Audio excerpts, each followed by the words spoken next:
अरे तुम दोनों डॉट दिया मुझे।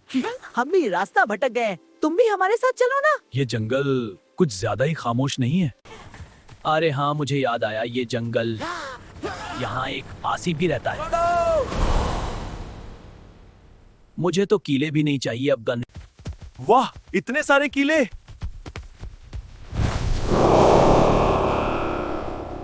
रुक जाओ, ये मेरे दोस्त हैं। खामोशी से यहाँ से फौरन निकल जाओ। अच्छा, हम जा रहे हैं। वैसे कीला खा सकते हैं क्या? कीला तो बचा लिया, जान बच गई। तुम दोनों अभी अभी कुछ सुना था?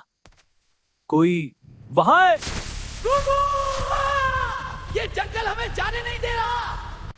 अब हम वापस जा रहे हैं और इस बार कुछ नया बनाएंगे। मैं तो सबसे ऊंची कुर्सी बनाऊंगा। इस बार हम सिर्फ जिंदा नहीं रहेंगे, ये जगह हमारी नई दुनिया होगी। ये घर नहीं, मेरा फ्यूचर जिम लग रहा है। आहिस्ता आहिस्ता मजबूत बुनियाद जरूरी है। ये सिर्फ घर नहीं, ये हमारी नई दुनिया है।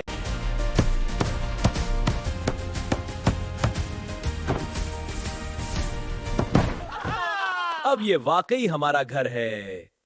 पहले मजबूत मेज, फिर बाकी सब।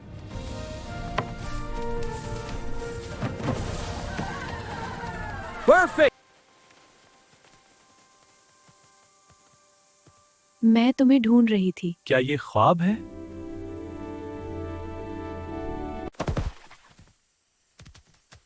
अरे क्या हो रहा है? मेरा ख्वाब अधूरा रह गया। उठ जाओ कारपेंटर साहब, काम भी करना है। अगर आपको हमारी ऐसी मजाहिया कहानियां पसंद आए तो जल्दी से सब्सक्राइब करो और वीडियो को लाइक भी करना। अपनी राय हमें कमेंट में जरूर बताएं।